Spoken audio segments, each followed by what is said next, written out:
Olha, nós de novo aqui. Sejam muito bem-vindas e bem-vindos a mais uma segunda-feira com Diga, né? Mulher. Hoje, dia 8 de março, e eu queria muito dizer para você que está aí do outro lado que hoje não é um dia romântico, não é para romantizar. Hoje é um dia político, para que a gente possa lembrar das mulheres que já não estão aqui, daquelas que nem tiveram o direito de existir. Lembrar também dos nossos direitos, da nossa igualdade e principalmente do respeito. Nós já conseguimos muito, mas eu quero dizer para você que está aí do outro lado que ainda não é suficiente. Nós lutamos todos os dias para existir. As mulheres são mortas pelo fato de serem unicamente mulheres. Então, nós estamos aqui nessa segunda-feira para fazer mais um papo daqueles que, eu dizia na segunda-feira passada, as nossas segundas-feiras não é para dar aquela lembrancinha, né? As mulheres que estarão aqui são aquelas que todos os dias fazem a diferença não só na sua vida, mas na vida de tantas outras mulheres. E elas são patoenses. Isso mesmo. São sertanejas, estão aqui na cidade de Patos, são paraibanas e continuam a fazer essa diferença. Já perceberam que o nosso papo de hoje, com certeza, será incrível.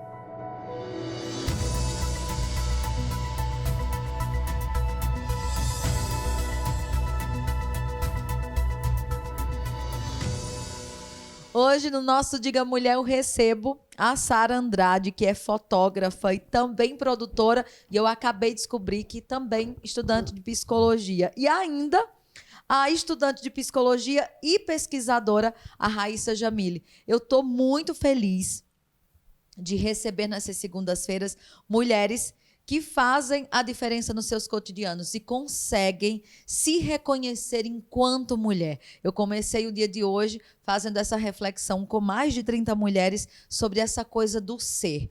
E nós lutamos exatamente por existir. Essa é a nossa principal bandeira de luta. Sara, seja muito bem-vinda ao nosso Diga Mulher. Muito obrigada, é um prazer estar no programa. Raíssa, também fiquei muito feliz em trazer você aqui para que a gente fale desse mundo da pesquisa, de quanto a universidade consegue sim nos tocar sobre causas e fazer com que a gente trabalhe cada vez mais dentro desse processo. Boa noite, Dilane, boa noite, Sara, boa noite a todos do estúdio e boa noite a todo mundo que está em casa, principalmente um abração para todas as mulheres, hoje se sintam muito abraçadas e esse dia é nosso, mas o resto do ano também, né? Convenhamos. Sim, a pesquisa assim, é muito importante e eu estou me sentindo muito realizada nessa área da pesquisa, principalmente pesquisando coisas tão importantes para a sociedade, né? Como o racismo Algo necessário, né? Muito necessário Ô, Sara, quando começa a sua história com as causas, com o identificar-se com bandeiras de luta e incrementar isso na sua vida de forma cotidiana? É pele, né? Eu costumo dizer. Cara, é um pouco complexo essa pergunta e essa resposta também, no sentido de que muito da minha reflexão de ser mulher hoje veio do meu processo de fotografia, por exemplo. Né? Quando você, por exemplo, a gente entende que a questão de ser mulher é uma questão que vai além de um corpo, de um tipo de corpo, por exemplo, né? Porque eu tenho vários problemas com o meu corpo, então, tipo, eu utilizo a fotografia como uma ferramenta para que eu me olhe com um pouco mais de carinho, por exemplo, para que eu me abrace nesses processos. Então, a fotografia, nesse sentido, me ajudou muito, muito, tipo, até mesmo nesse processo de identificação, né? De você se reconhecer, de você até mesmo abraçar suas qualidades, sua personalidade, seu estilo, exatamente, né? Tudo isso. Eu acredito. E é tão importante a gente perceber o quanto nós nos encaminhamos na vida, né, para vivenciar processos e fazer esse autorreconhecimento. A fotografia traz isso. Hoje, por exemplo, trazendo para tudo que a gente enxerga nas redes, né? O próprio cinema, a Raíssa veio aqui para falar sobre isso também. É a pesquisa, né? O campo de pesquisa dela.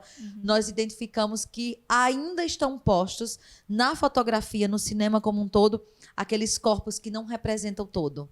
né? Que são aquela busca pelo perfeito, aquela coisa da perna torneada, da cintura fina, do peito duro, né? Da pele muito branca, do cabelo liso e loiro, dos olhos azuis, a boca carnuda. E a gente sabe que esse não é o estereótipo de toda mulher, né?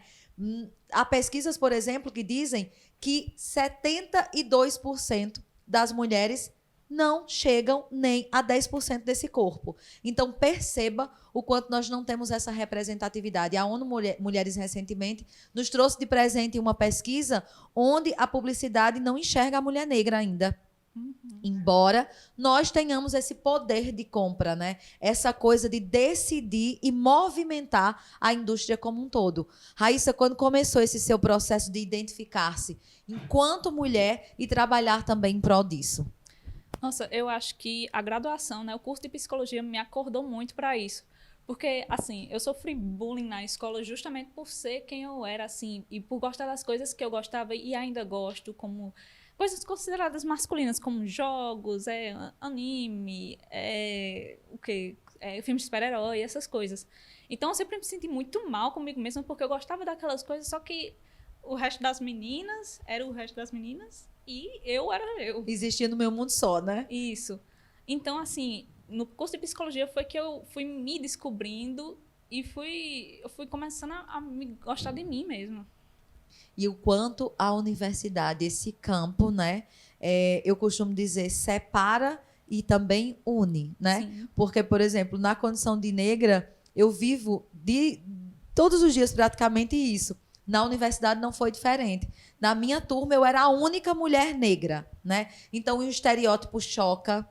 O fato das pessoas acreditarem e também creditarem você a partir do seu conhecimento. Isso demora muito. E às vezes nem acontece, né? E eu não sei se vocês percebem isso, essa divisão. Enquanto muitas vezes os trabalhos que nós fazemos faz com que a gente possa nos unirmos, né, a outras pessoas que pensam, comungam das nossas atitudes, dos nossos valores, dos nossos pensamentos de mudar o mundo a partir da educação, mas também a própria educação é esse lugar que também exclui. Concorda, Sara, ou discorda? 100%. Eu acho que a base de qualquer coisa, assim, está justamente na educação, né? Então, quanto mais a gente consegue ter acesso, mais a gente, enfim, vai se fortalecendo mesmo. Quando a gente pensa nesse cenário de educação, qual foi a coisa que te fez escolher esse campo de pesquisa? Nossa, eu acho que foi muito exemplo dos professores. Eu vi alguns professores pesquisadores, eu tinha um certo medo, porque a pesquisa realmente às vezes dá um susto na pessoa. Mas quando eu fui pesquisando e fui estudando sobre, eu fiquei, nossa, eu quero isso para mim. Tanto que já está marcado alguns encontros com um amigo meu para a gente já ir desenvolvendo pesquisas juntos. Ô, Sara, quem são as mulheres que na sua vida te impulsionam para seguir nesse caminho? Porque eu sei que você também deve ter tido muitos entraves, né? Por escolher essa profissão, por atuar dessa forma.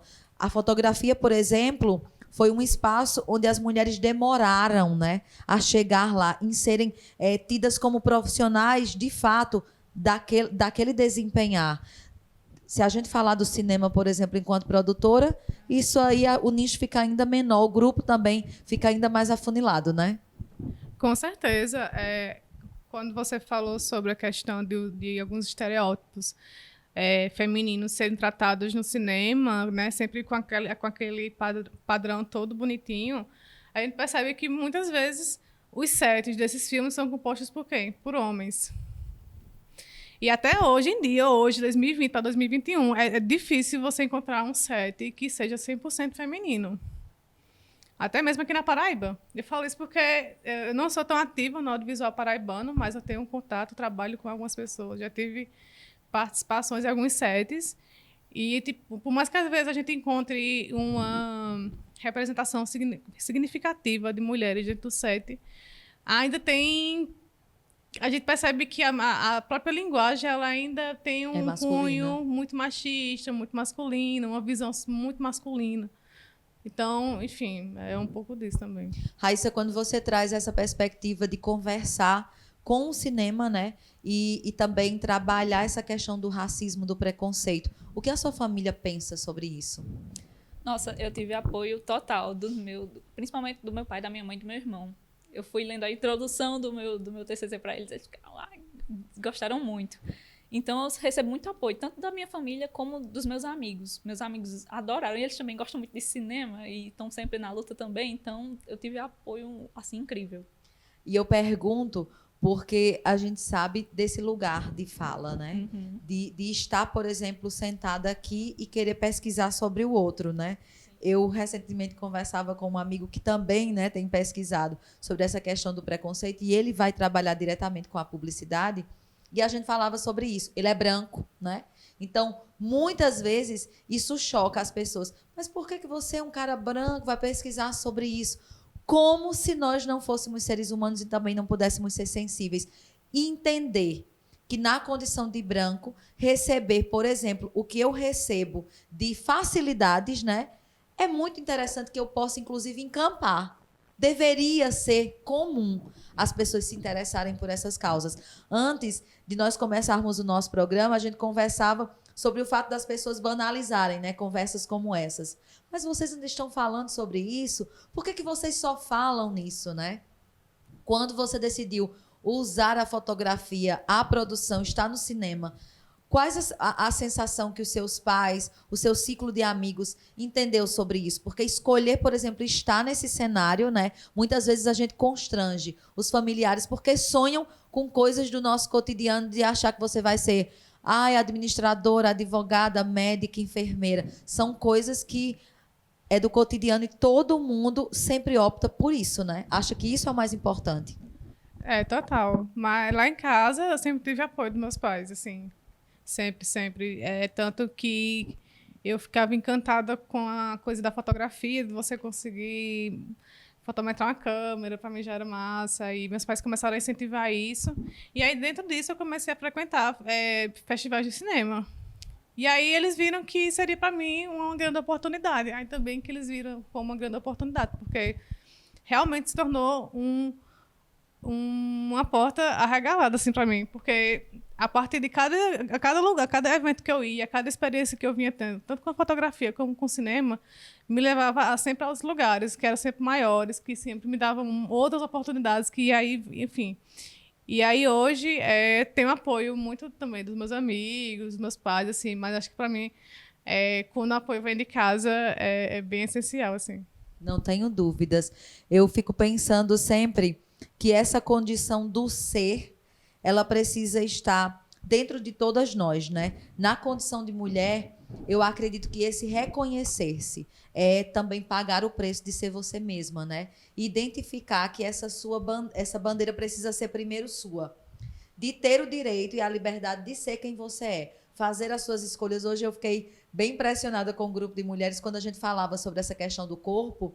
E muitas, né, diziam, eu tenho uma vontade enorme de fazer uma tatuagem, mas eu não faço porque as pessoas, elas ainda falam muito mal sobre isso. Eu disse, se eu te dissesse que eu tenho 30 tatuagens? E aí todo mundo ficou chocado, né?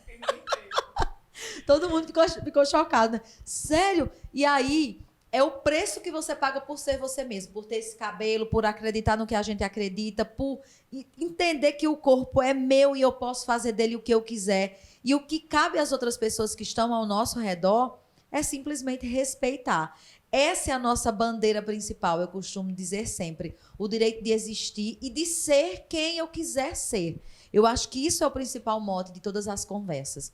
Eu já estou vendo minha produção dizer que o nosso primeiro bloco já acabou. Eu vou para o intervalo e quem vai sentar na minha cadeira no segundo bloco é o Gabriel Heitor. É ele que vai conversar com as meninas. A gente volta já.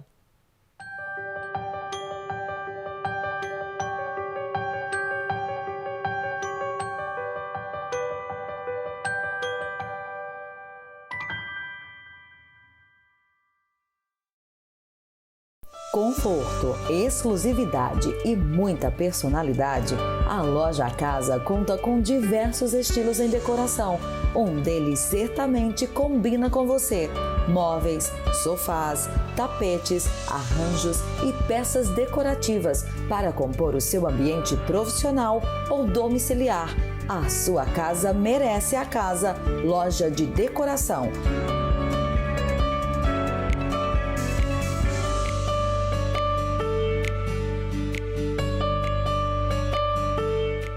a Rua Vereador Joaquim Leitão, 47, Centro de Patos.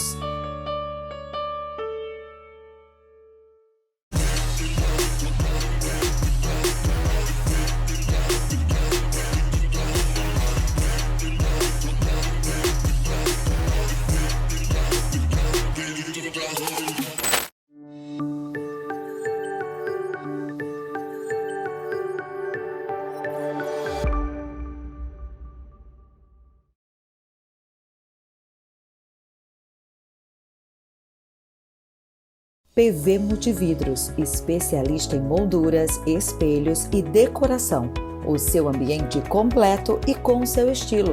A loja oferece ainda o que há de mais moderno em móveis e peças decorativas. Visite a PV Multividros e desfrute da qualidade, exclusividade e estilo. A decoração do seu ambiente merece a tradição. PV Multividros, Rua José Genuíno, 42, Centro de Patos.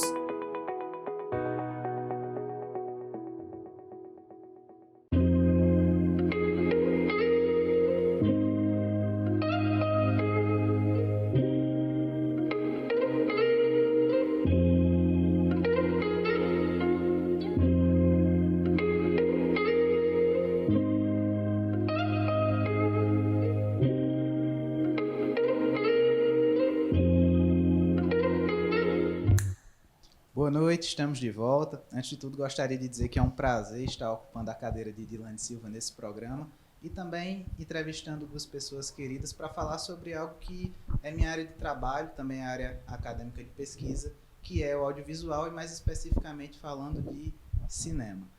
Boa noite, Sara. Boa noite, Raíssa. A gente já se encontrou agora no começo do programa, mas enfim, vou fazer a cerimônia padrão.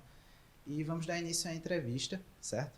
E eu gostaria de citar um episódio que aconteceu no dia 22 de janeiro de 2020, no audiovisual brasileiro. O filme Minha Mãe é uma Peça 3 ocupou o ranking de número 1 como maior bilheteria do país, ultrapassando o total de 140 milhões arrecadados em bilheteria. A questão é que, dos 10 filmes brasileiros mais populares, esse é o único que foi dirigido por uma mulher, que é a Suzana Garcia. E aí eu gostaria de trazer outro dado, que é o seguinte: em 2018, apenas 19% dos filmes brasileiros registrados aqui no Brasil, né, que foram para salas de cinema, foram dirigidos por mulheres, sendo que 51% da população do país é formada por mulheres. E aí a minha pergunta vai para a Sara, e o que eu queria saber é o seguinte: o que é que te motiva a continuar produzindo nessa área em que as pessoas insistem tanto em esquecer que vocês existem, que vocês são tão subrepresentadas? Qual é a motivação para continuar trabalhando nesse espaço? Eu acho que literalmente nada mais forte do que a força interior que tem dentro da gente. Então, eu particularmente, o que me faz ainda estar nesse meio de fotografia, de cinema, são as histórias que são contadas, tanto pelas câmeras, como por trás delas, assim. Então, esses encontros, essas trocas, para mim, é meio que a cerejinha do bolo, para que a gente continue. Porque o que é a fotografia e o cinema sem história para contar? Então, quando você geralmente... Já teve várias vezes de eu estar indo fazer alguma coisa e no meio desse caminho eu vou e descubro outra história, que eu quero gravar essa história, eu quero fotografar essa história. Então, esse é um movimento que eu curto muito, assim, que eu acho que de alguma forma me mantém viva, assim, que eu olho assim e faço, é para isso que eu tô aqui mesmo. Isso que você fala, inclusive, sobre contar histórias é o que a gente sempre conversa em off, né? Inclusive, mandar um abraço aqui para Kendall de Coremas, que ele menciona que quem faz audiovisual aqui no Brasil nunca está sozinho, né? Você nunca tem...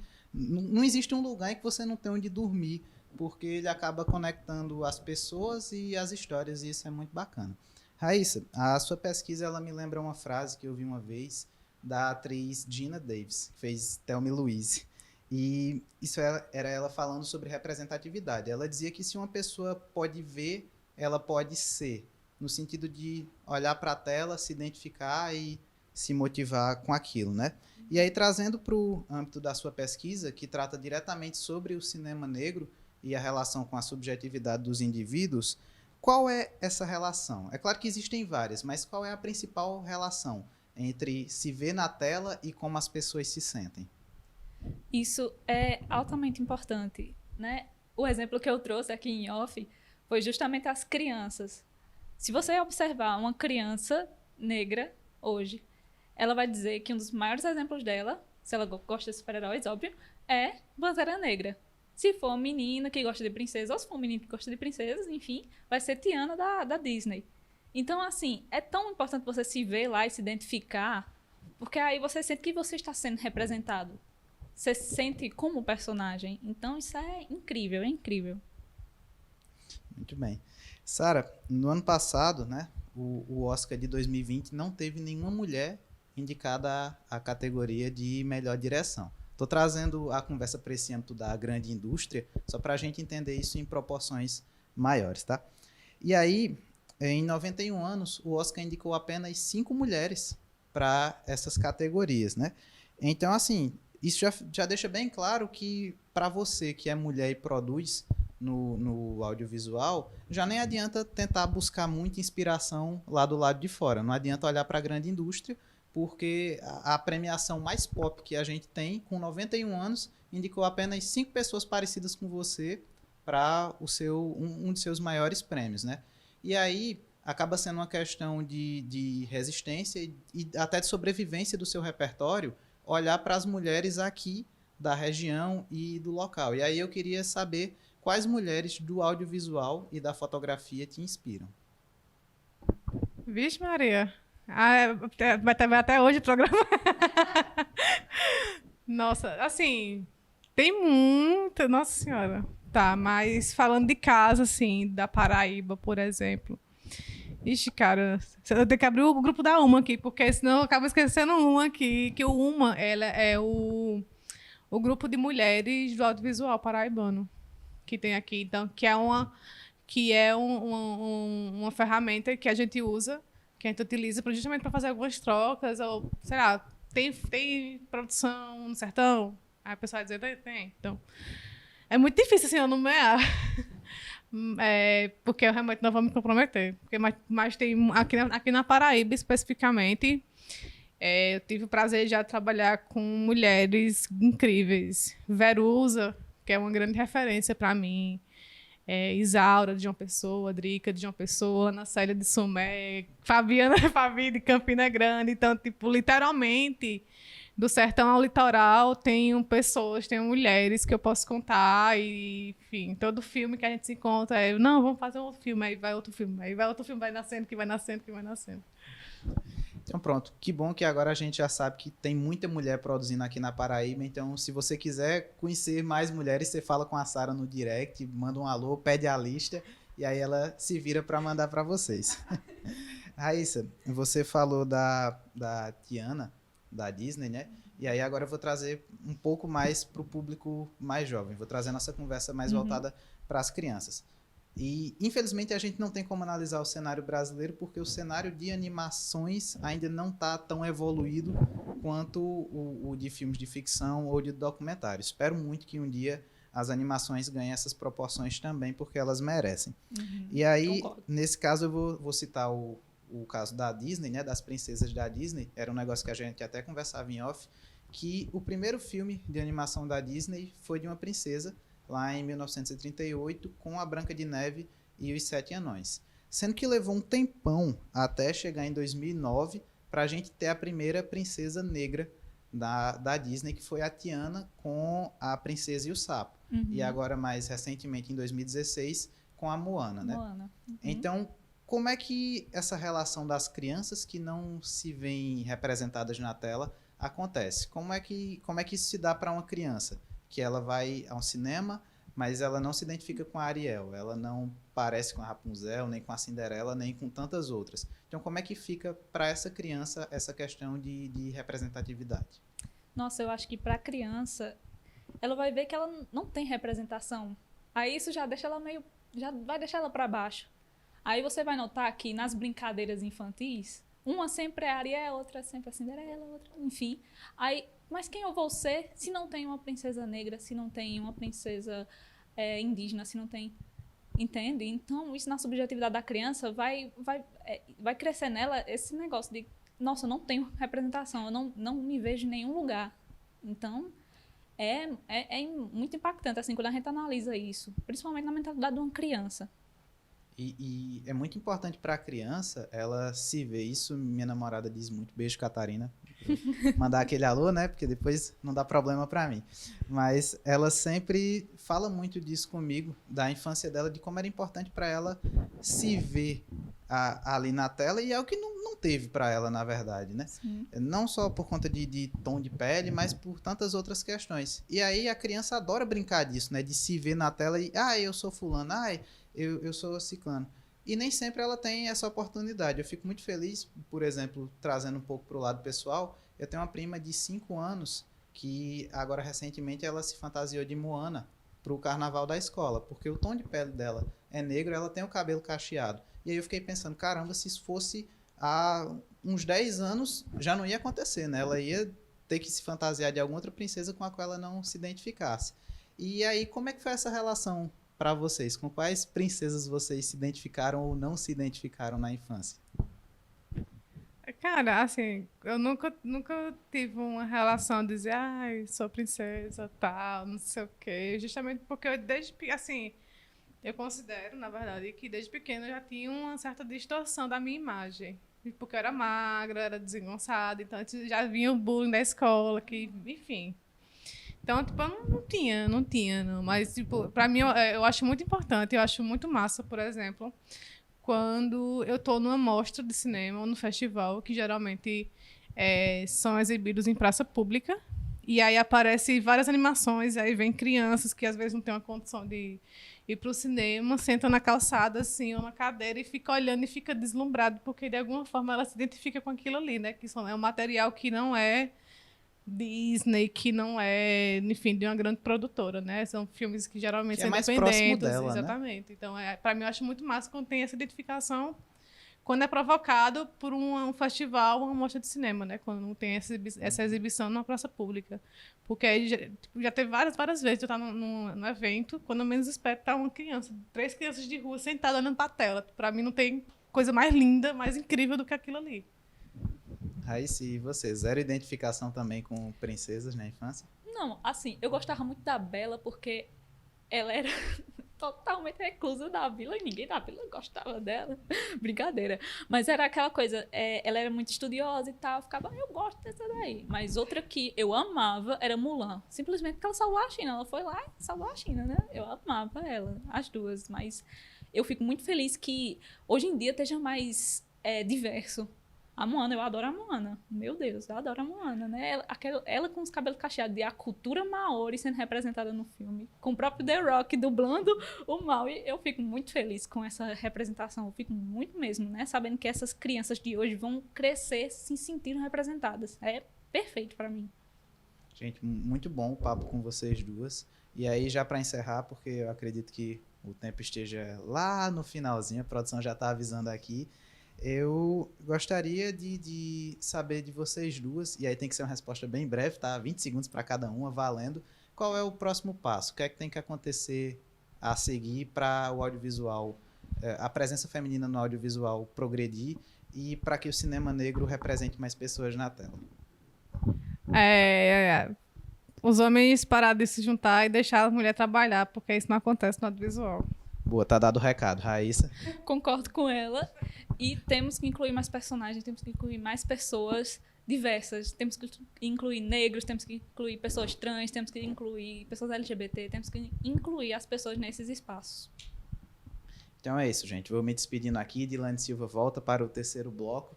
E muito obrigado a todos pela audiência. Espero aparecer mais vezes por aqui. Até mais. Tchau, tchau, gente.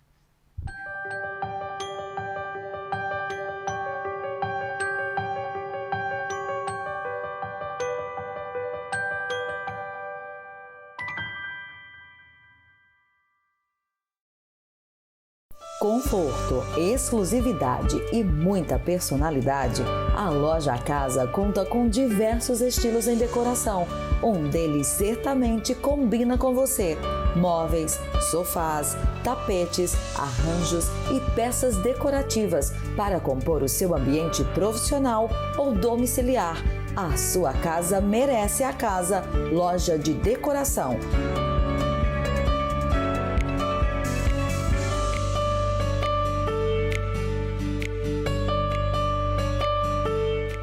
A Rua Vereador Joaquim Leitão, 47, Centro de Patos.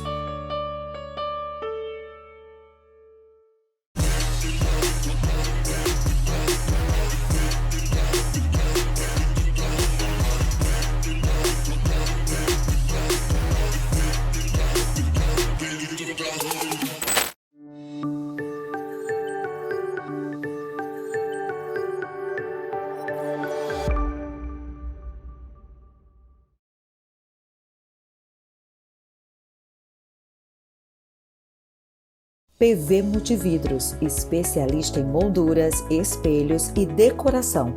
O seu ambiente completo e com seu estilo. A loja oferece ainda o que há de mais moderno em móveis e peças decorativas.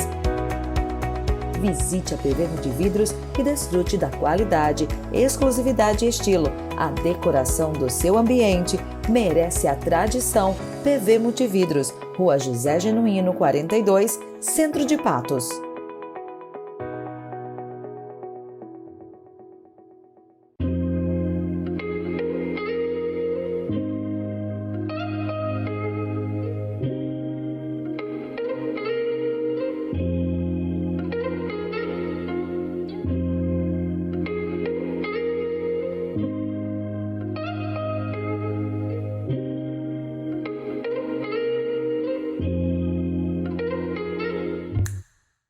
Que delícia, né? Contar com essa participação incrível aqui. Eu quero muito agradecer a todo mundo que está presente aqui no nosso programa, né? Aí do outro lado, inclusive a Catarina está lembrando para a gente algo sobre representatividade, né? E a Tiana que ficou conhecida, representada como um sapo.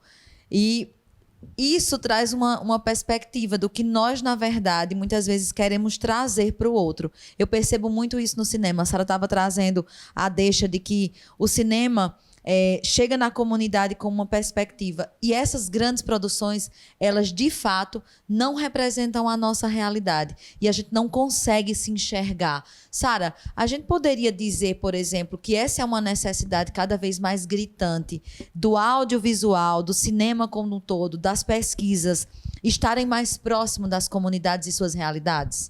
Sem sombra de dúvida. Que é como eu falei no bloco passado, né? A minha experiência com festivais e mostras de cinema, elas geralmente acontecem em praças públicas, sempre nos interiores do estado, tanto aqui do Pernambuco como da Paraíba. E aí, para mim, tipo, era uma das cenas mais bonitas, assim, quando a gente estava tendo a exibição de um material. E aí chegava o pessoal que não tinha condição, um pessoal mais pobre, ou o pessoal de rua mesmo, chegava sentava no chão, sentava em algum batente, e ali eles tinham acesso àquilo ali. De repente, eles poderiam não entender o contexto, assim, entender o que é aquilo ali, mas aquilo ali, de alguma forma, vai acender uma chama, porque é assim que a gente chama quem trabalha com audiovisual, um amigo meu, que é tipo Sauron. Não sei se você está ouvindo, mas tipo, quem conhece Sauron metaleiro, roqueiro, não sei o quê, tá aí encantado, fascinado com audiovisual, porque assim, qualquer pessoa que tenha contato com audiovisual, seja da menor a maior produção, ela vai se encantar com alguma coisa assim, tipo, sempre tem um brilho, porque tem essa troca de histórias, que acho que é o que traz muito forte no audiovisual. Ô, Raíssa, quando a gente fala desse quesito pesquisa, né, o Brasil sofreu muito com o governo atual, pelos enormes cortes que foram feitos nesse incentivo da educação, nesse incentivo da pesquisa, da ciência em si.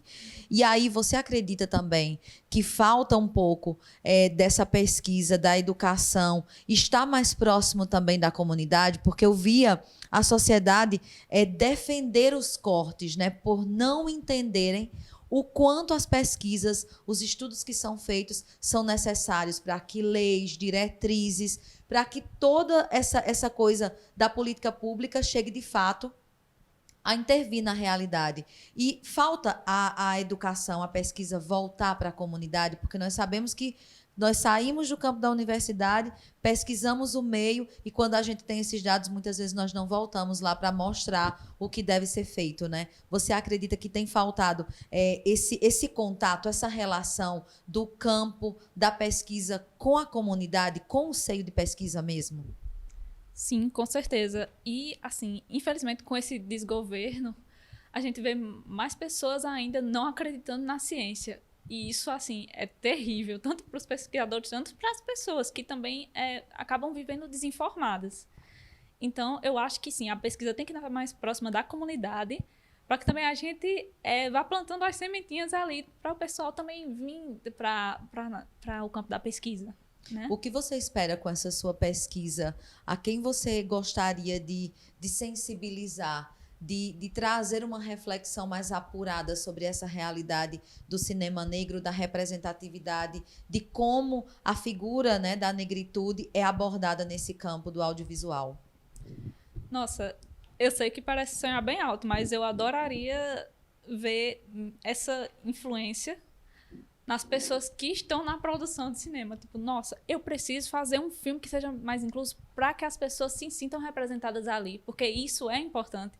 Eu adoraria ver mais isso, né? Sara deve entender mais do que eu, mas ela sabe mais do que eu que a representação é importante, e eu também, como psicóloga, né, como futura psicóloga e pesquisadora, nós sabemos o quanto é importante. E eu aposto que as pessoas que se sentem não representadas também sabem o quão isso é importante, né? Porque é como a gente falou no outro bloco. A gente fica para baixo quando a gente não se identifica, né?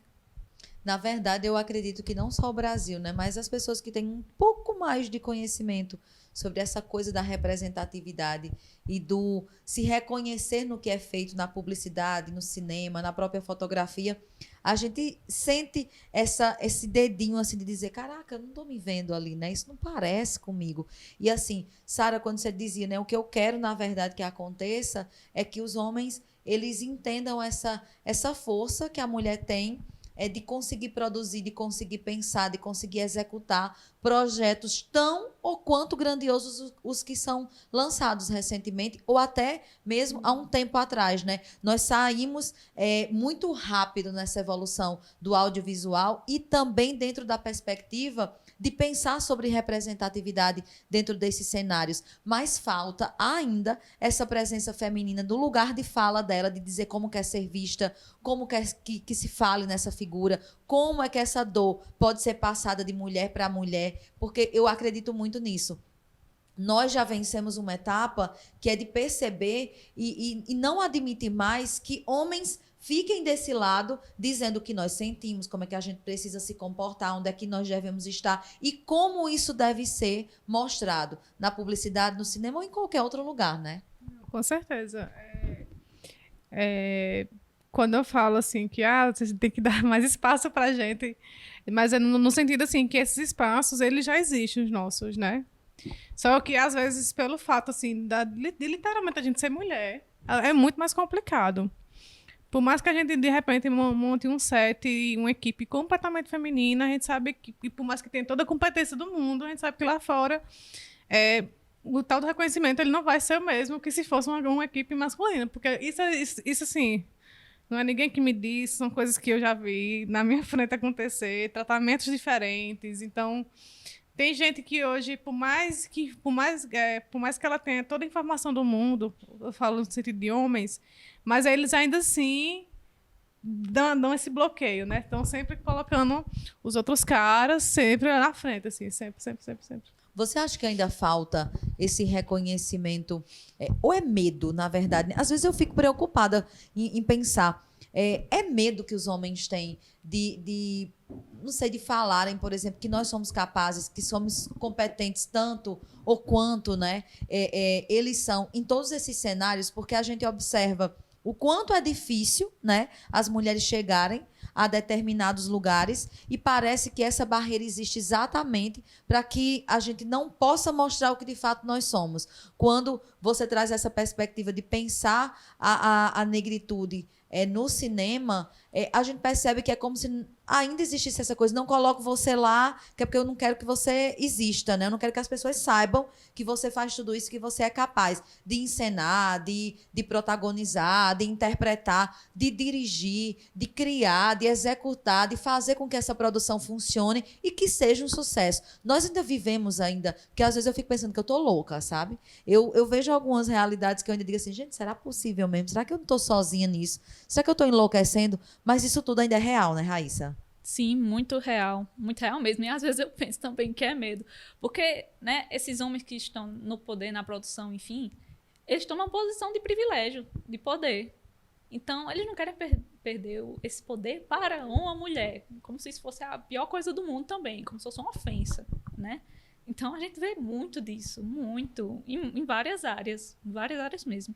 Eu estou muito feliz de receber vocês aqui hoje, viu, pra gente bater esse papo muito breve, né? Sara estava dizendo ali, a gente tem até as 8, né, para conversar sobre isso, porque eu tenho certeza, né, que se nós fôssemos citar o número de mulheres que têm desempenhado papéis assim incríveis no campo da pesquisa, no campo da fotografia, da produção, a gente com certeza conseguiria citar muitas, né, delas. Se fosse para falar de oportunidades, talvez essa lista fosse menor, né? De falar de lugares onde as mulheres se sentem livres para executarem de fato o que elas sabem, né? E o que elas podem, aí essa lista também diminuiria, né? Sara, qual é o seu recado para as pessoas que estão do outro lado? Inclusive, muitas pessoas aqui parabenizando. Eu quero mandar aqui um beijo enorme para o Keverson, né? O Juliermes, que está aqui também. A Janete, a Artemis, eu acho que é isso. A Dora, a Cristiane, a Rivânia, Quero mandar um beijo aqui também. Eu vi aqui a Dani Sátiro, a Graça que está por aqui. Eu vi 2 professores aqui que até comentaram, né, sobre a importância de conversar sobre isso. Eu acho muito bom receber esse respaldo. Qual é o recado que você deixa, Sara, para quem está do outro lado e ainda não acendeu essa luz, né, de não só apoiar, mas incentivar que as mulheres escrevam, produzam e busquem cada vez mais os seus espaços dentro do audiovisual? Aceitem que só vai aparecer mais mulheres nos espaços, e para as mulheres que estão aí, que de repente não se sentem poderosas ou não se sentem fortes, não esqueçam que toda a força está com vocês, independente de como vocês estejam, que vocês são capazes de realizar qualquer sonho, de fazer qualquer trabalho, de exercer qualquer função que seja, independente de A, B, C, D, enfim. É isso. Que bom. Raíssa, qual é o seu recado? Além de vocês irem seguir a Raíssa e participarem dessa pesquisa, né? Eu já ia pedindo isso mesmo. Não, é justamente isso que a Sara falou. A gente vai conquistar esses espaços. São nossos já, tá guardadinho. Então, é só questão de tempo mesmo, tá? Então, aproveitem para seguir as meninas, acompanhar os trabalhos incríveis que elas desenvolvem. E ainda minha produção está dizendo aqui, convida... Ah, que legal! Gente, nós estamos fazendo um processo de transição direto para o nosso YouTube, né? Então, aproveite para entrar no nosso perfil do Diga e já seguir também o Diga TV lá no YouTube, porque em breve a gente vai ter transmissão por lá e você vai poder ficar deitado aí na sua cama, onde você quiser, para curtir todos os papos, todas as informações, todo o conhecimento e as pessoas incríveis que nós iremos trazer por aqui. Então aproveite também para, nesse Dia da Mulher, fazer um compromisso com você mesmo, de querer mais respeito enquanto mulher e ainda de exigir dos outros o respeito que você merece. Eu quero mandar um abraço enorme para os nossos patrocinadores. Quero agradecer a Água Mineral Croatá, a doutora Thaís Micaeli, também agradecer a PV Multividros e a Casa, que são parceiros incríveis e que acreditam nesse trabalho. Diga para todo mundo que nós estamos aqui na próxima semana, segunda-feira, nós voltamos às 18 horas e eu ainda quero lembrar que às 18 horas de quarta-feira nós também estaremos aqui com o Colégio Cristo Rei em mais um papo incrível sobre educação. A nossa proposta maior é trazer pautas que realmente interagem com o crescimento, a evolução e a transformação da sociedade. Diga para todo mundo, curta, compartilhe, comente, né? E conheça de perto Diga TV. Um cheiro grande dessa nega, a todas as mulheres o meu abraço fraterno. Continuemos nessa luta. Até lá, um cheiro.